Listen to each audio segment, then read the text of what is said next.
to another My Indie Married video. I'm going to film a few videos in a row because I am struggling to make time to make some videos lately. Just seem to have so much going on. Anyway, the puppy. That's what I'm talking about today, the puppy.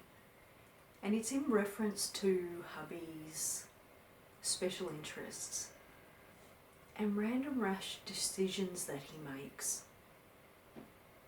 that tend to have these negative effects. And I'm curious to know, of course, if there are other people on the spectrum who are like this. And is it a possibility also that neurotypicals can be this way as well? I mean, that's always thoughts in the back of my mind. Is this an autistic thing or just a random thing that affects any individual? But the point is, or the situation is, hubby got a new puppy and it has become the bane of my existence. So if I've not mentioned before, hubby works away a lot. He'll be away for weeks at a time, and so for weeks at a time, this dog is my responsibility. This dog is destroying every plant pot that I have outside. There are none left now. He has gotten them all, except for the ones that I quickly managed to salvage and bring inside.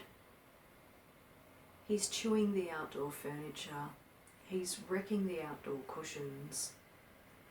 He's ripping parts off the plants and trees outside. It's like every morning I get up and I think, what new horror awaits me today? And then I open the curtains and there's some hassle.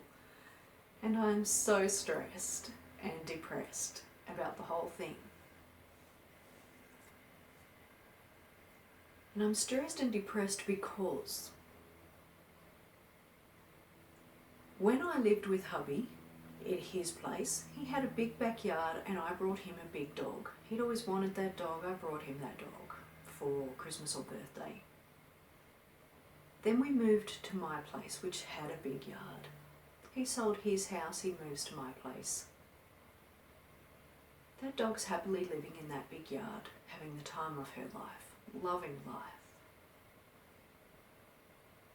But hubby doesn't like it there. He doesn't like my house. It's too small, it's too pokey. He wants to go and buy a bigger house. He buys a bigger house with hardly any garden. And we put this big dog in this hardly any garden. And her health just deteriorated. She was so miserable here. And I told him that I hadn't liked the idea of putting her here because it was too small. I don't want to do that to her. It feels really cruel, it feels really mean. And I looked at other offers or avenues, like, does somebody I know have a big yard who can house her? That sort of thing, and there were no sort of solutions. So eventually her health goes downhill, she starts losing her hair, she becomes a bald dog, poor thing. Mentally she was fine, physically not so much. She passed away 6 odd years ago now, maybe more. We get a new small dog a few years later. That dog's fine, it's tiny, it fits. Cute, you know, love of our life at the moment. We get a new big dog, and this new dog is because, well, it's part of hubby's special interest, his newest special interest, which is hunting.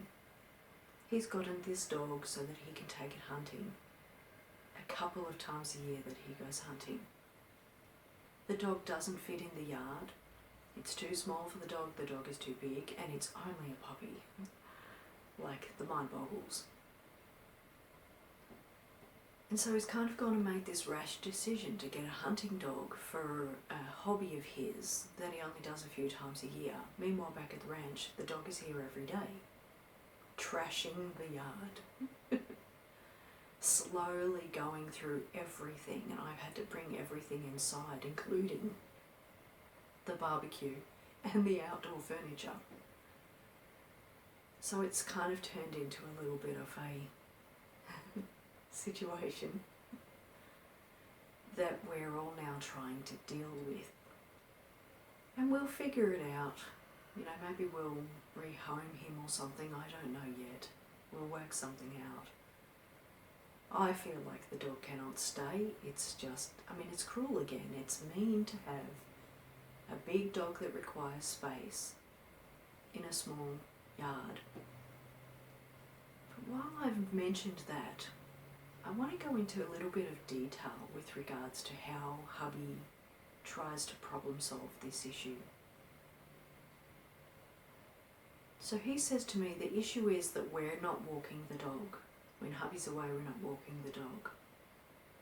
Okay.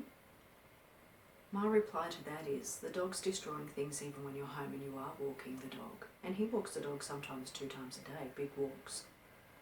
The dog still comes home and destroys things. Then hubby says he doesn't have enough toys. My reply to that is, the dog doesn't touch any of his toys anyway, unless we have them and then we're playing with them. So he'll play tug of war with us, he'll play fetch with us, but he's not going to touch the tug of war toy or the balls by itself. That's boring.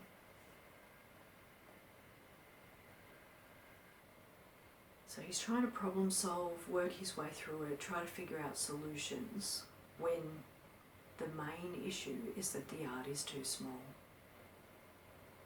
And I think one of the things that proves my theory about the yard being too small